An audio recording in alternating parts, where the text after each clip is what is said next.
You are a remarkably complex being living on a tiny blue planet floating in the vast, silent universe. And you've got, at most, 100 years to live. That's it. So the real question is, what do you want to do with your time here?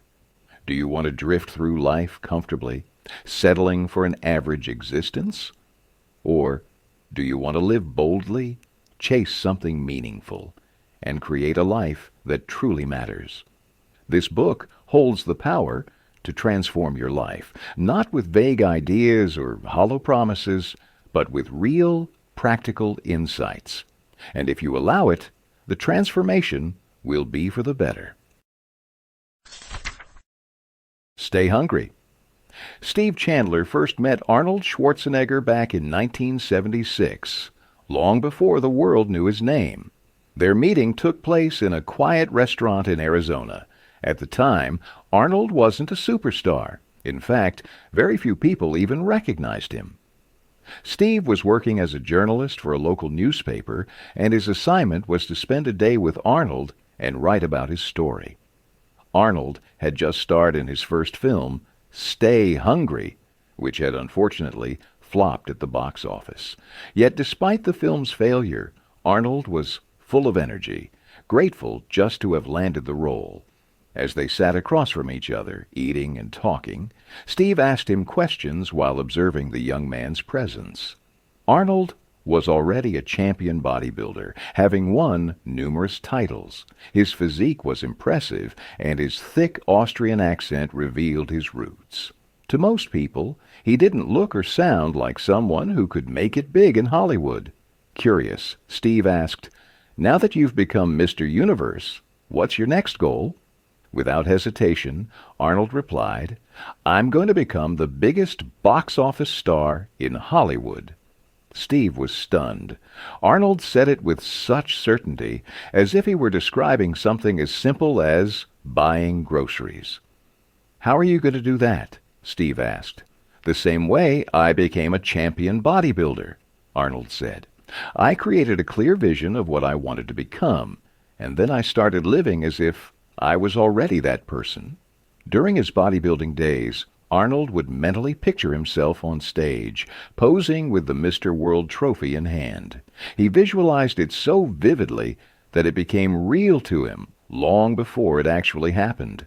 That clarity of vision and relentless focus drove him to work harder than anyone else, and eventually he achieved exactly what he had imagined.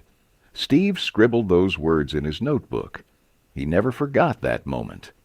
Years later, Steve heard the news that Terminator 2 had become the #1 movie at the global box office. Arnold Schwarzenegger was no longer a dreamer. He was a global icon. The entire world now knew his name. In his seminars and speaking events, Steve often shared that powerful encounter. He remembered how Arnold had said, "Create a vision. Don't wait for inspiration to magically appear. If you have a dream, it's your job to shape it into a clear vision. Every morning, you should know exactly why you're getting out of bed. There should be a hunger driving you, a burning desire to do something meaningful with your life." So today, ask yourself, what do you want to become? What kind of life do you want to build?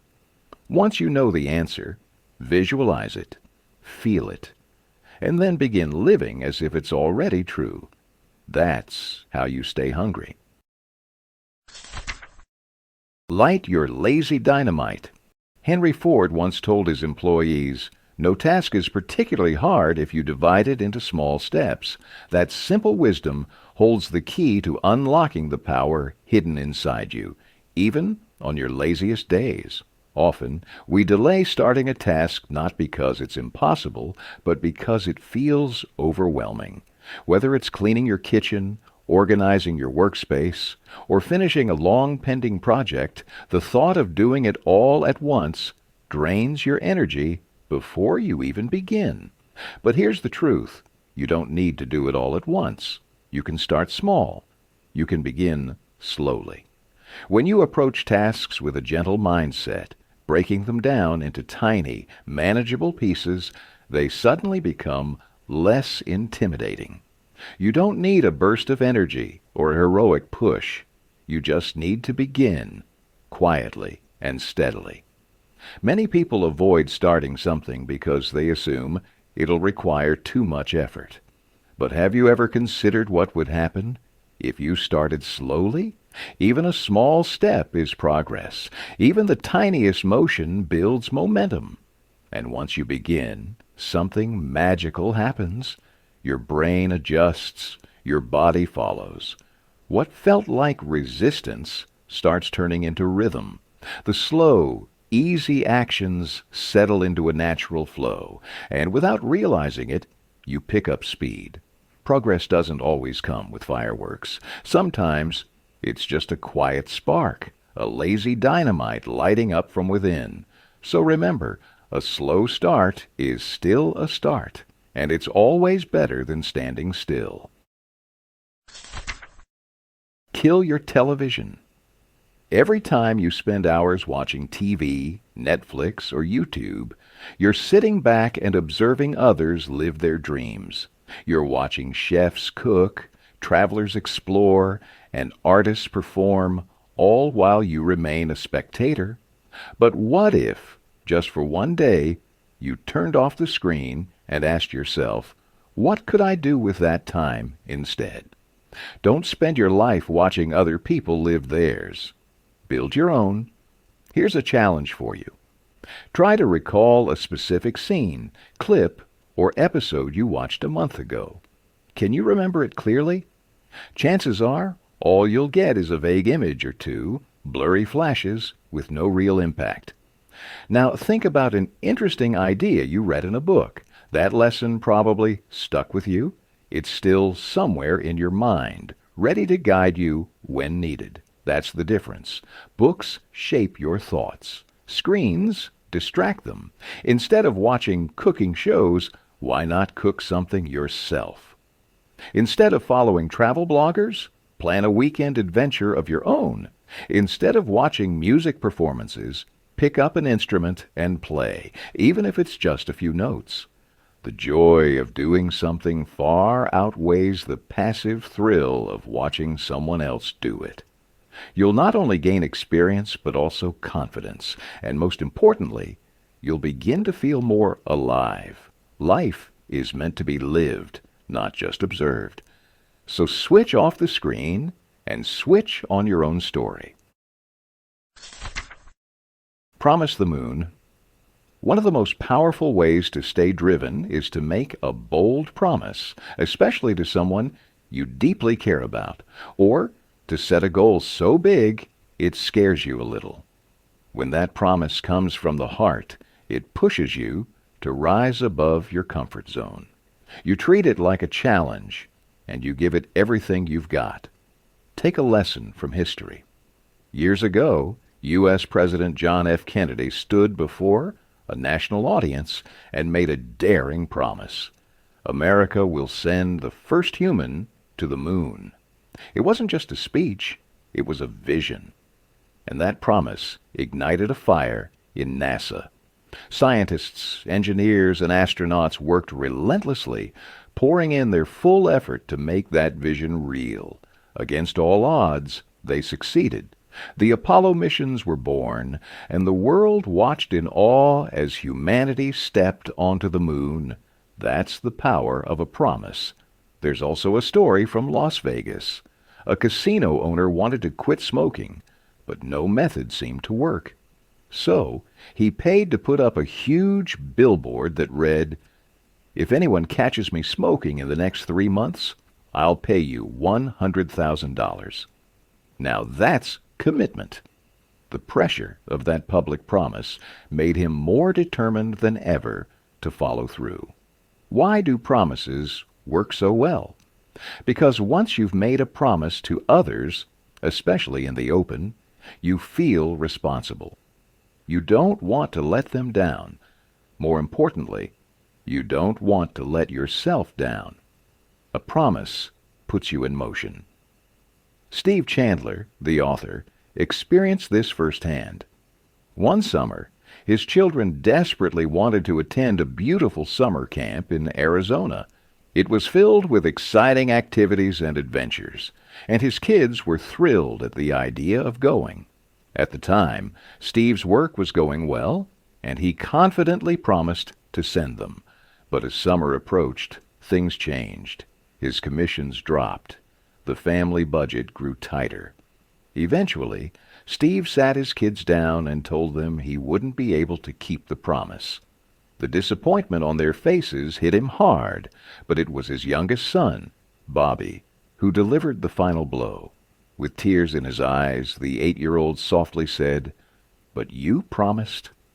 That moment pierced Steve's heart. He realized how much his words had meant. After a pause, he looked at his children and said, "You're right. A promise is a promise. I'm sorry for letting you down, but from today, I'll do everything I can to make it happen." From that day forward, Steve changed his career path. He became a motivational speaker, and soon his calendar filled with events. He made sure that every speaking engagement paid just enough to cover the cost of sending his children to that camp. In the end, he fulfilled his promise.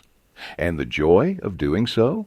It wasn't just about the camp. It was about honoring his word, about showing his children what commitment really looks like. So, if you're looking for motivation, promise the moon. Make a vow so big, so meaningful, that it pulls you into action. Let your word become your fuel, and then live up to it. Make somebody's day. Steve Chandler once shared a powerful theory. If you bring good fortune into someone else's life, you invite luck into your own. It's simple, yet transformative. For example, let's say you come across someone struggling financially. Instead of waiting or wondering what to do, you quietly send them some money, without attaching your name or expecting anything in return. That's exactly what Steve did.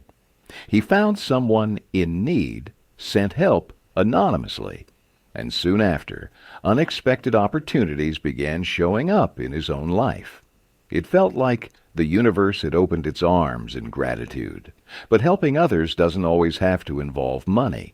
You can offer food, clothes, or anything that meets a genuine need. Even a kind gesture or encouraging word can brighten someone's day in ways you might never fully realize. When you act from a place of generosity, something changes inside you. You feel more connected, more inspired, more alive. And often, the world seems to respond in kind, as if luck itself starts walking beside you. So why not test Steve's theory for yourself? Whether you're an office employee, a student, or someone simply going through life, there are countless ways to bring light into someone else's day. Don't overthink it. Don't worry about whether people will notice or appreciate it. That's not the point. Just do good, quietly, consistently. And as you become the reason someone smiles, someone eats, someone feels seen, watch how your own life begins to change. Send luck out into the world, and it has a way of coming right back to you. Replace worry with action. Are you worried about something right now? If the answer is yes, here's a simple but powerful truth. The moment worry strikes, take action. Instead of sitting in silence, overwhelmed by stress, do something. Anything. Take even the smallest step towards solving the problem you're stuck on. Worry, after all, has no finish line. It doesn't end on its own. The longer you sit with it, the heavier it grows. So stop feeding the thoughts that say, "I feel so bad. This is too much. I can't take it anymore." And start asking, what can I do about this right now? Steve Chandler shared a story from his own life. One night, he had a serious argument with his wife. The next morning, he woke up replaying everything they had said, His chest was tight with regret, but no amount of worrying could undo what had already happened.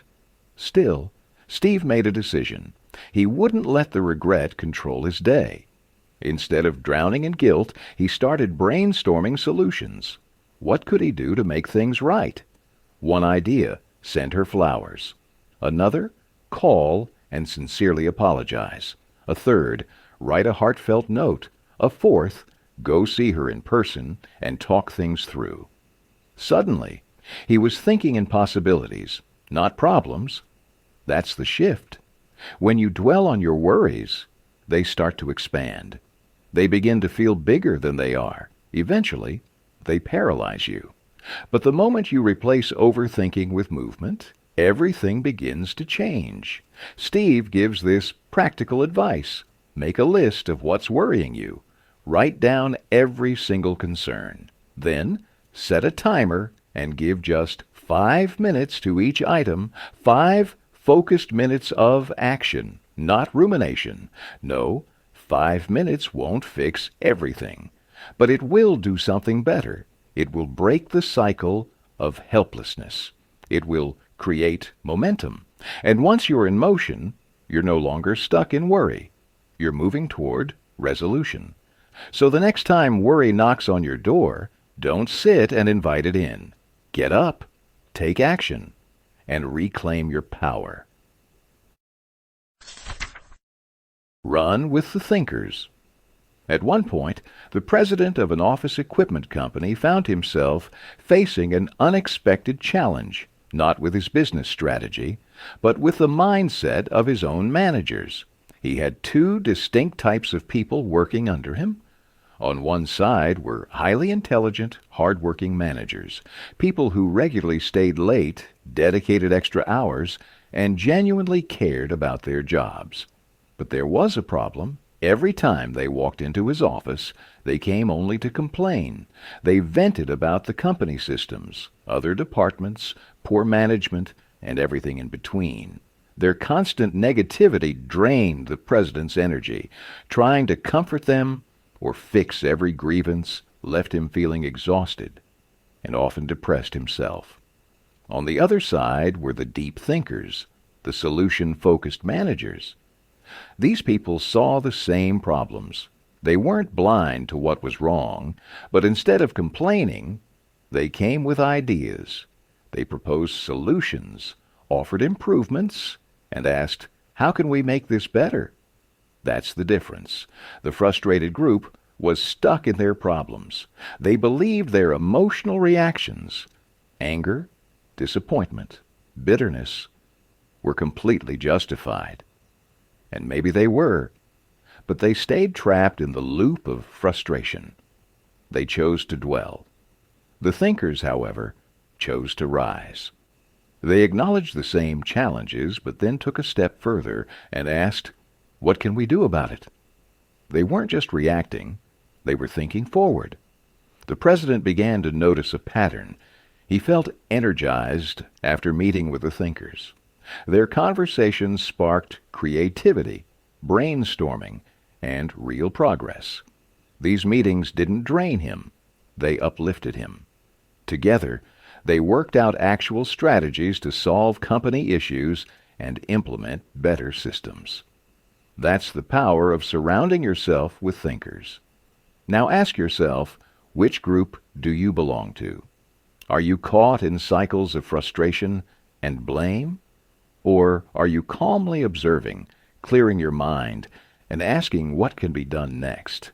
Your emotions are valid, but they shouldn't block your path.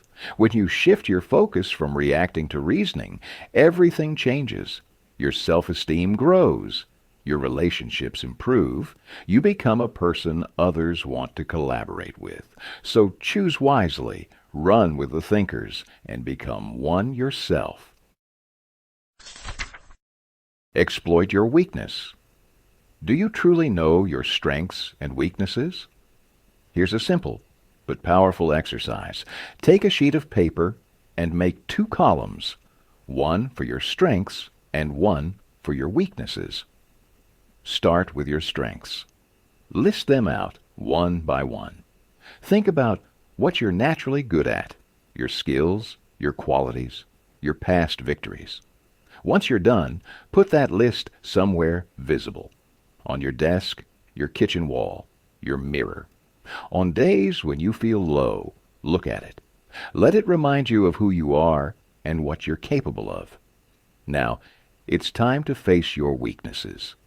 But instead of judging or hiding them, study them.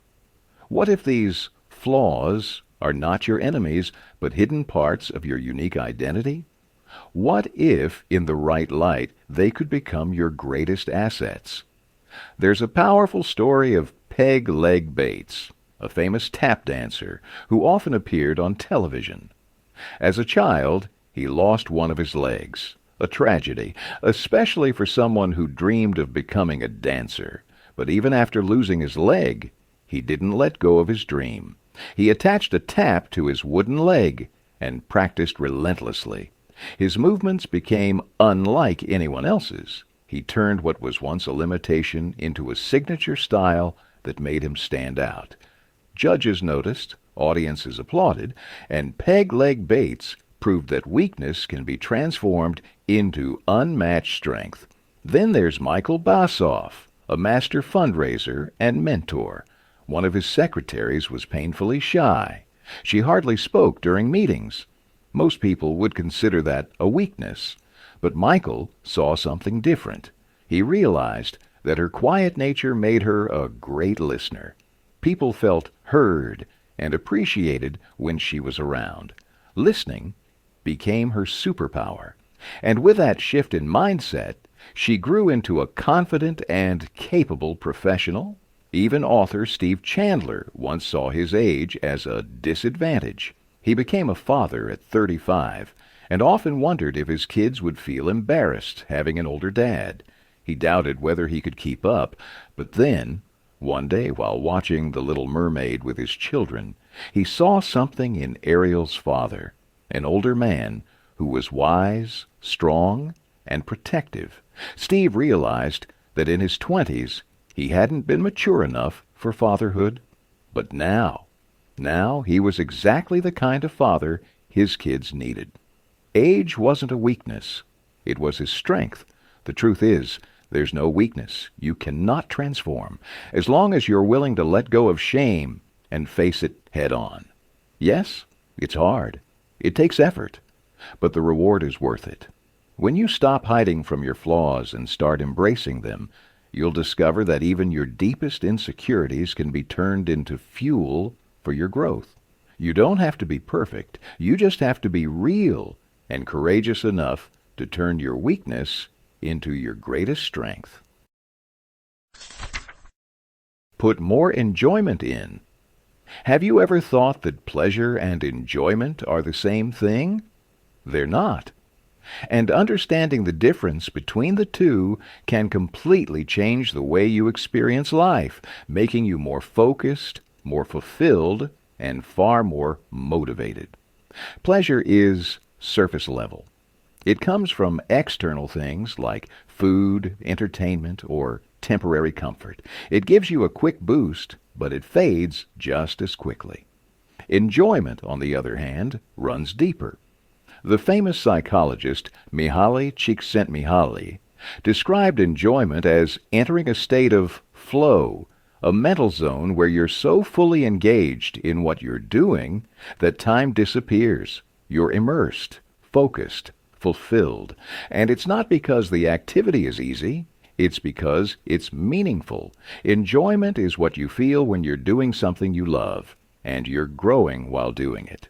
Take, for example, people who win the lottery. Winning brings them pleasure, a surge of happiness, excitement, and even relief. But research shows that many of these winners end up feeling more lost, more isolated, and sometimes even financially unstable in the long run. Why? Because pleasure doesn't always create meaning or purpose. Now compare that with someone who earns their wealth through hard work, through trial and error, through effort and persistence. That journey brings enjoyment because they've grown stronger, wiser, and more capable along the way. The money isn't just a reward, it's a reflection of their journey. Here's another example. Watching hours of television might give you pleasure in the moment, but afterward you feel empty. The shows blur together. There's no lasting value. Now imagine preparing a home-cooked meal for your family during the holidays. It takes time. You get tired. It's work. But when your loved ones gather around and enjoy what you've created, you feel fulfilled. You feel proud. That's enjoyment. Enjoyment comes from giving your best to something meaningful, from learning, from pushing yourself, from creating something of value. So if you want to add more joy to your life, don't chase momentary highs. Chase challenges. Improve your skills. Dive into activities that stretch you. Gardening, painting, cooking, running, writing. Anything that demands effort and brings growth. Pleasure fades, but enjoyment builds you. Laugh for no reason. You don't need the perfect mood to laugh, dance, sing, or smile. In fact, it works the other way around. Once you start doing these things, your mood automatically lifts. If you're feeling low, anxious, or overwhelmed by a problem, one of the simplest ways to shift your emotional state is to encourage yourself to smile, or better yet, laugh. Yes, even if it feels a little silly. That small smile, that light chuckle, can begin to shift your entire day. Here's a fun tip. What's your favorite song? Keep it ready, on your phone, your playlist, wherever you need it. The next time you're feeling down, hit play, turn up the volume, and sing along like nobody's watching. You might feel awkward at first, but who cares? Just sing your heart out. And before you know it, your frown will be gone and your energy will rise. Did you know that Zen monks, a branch of Buddhist monks, sometimes practice laughter as a form of meditation? They sit in a circle, and when the gong sounds, they simply begin to laugh. There's no joke, no reason, just laughter for its own sake, and it's powerful. You've probably experienced something similar. Your friends are laughing at something you don't even understand, but their laughter is so contagious that you start laughing too. Children do it all the time. One giggle triggers another, and soon the room is full of joy. That's because laughter is contagious. It spreads from one person to another, often without words. It's a natural human connection. And let's be honest, who doesn't enjoy a good laugh? At first, your laughter may feel a bit forced. That's okay. Let it come anyway. Because slowly, it becomes real. It becomes genuine. And it heals something inside you. So don't wait for a reason. Laugh freely. Laugh often. And laugh for no reason at all. Conclusion. Let's quickly recap the 10 powerful ways to stay motivated. 1. Stay hungry. Keep your vision clear, know who you want to become, and live each day as if you're already on that path. 2. Light your lazy dynamite. Start small, even if slowly. Just begin. Momentum builds over time. 3. Kill your television. Stop watching others live their lives. Instead, go live yours. Experience life firsthand. 4.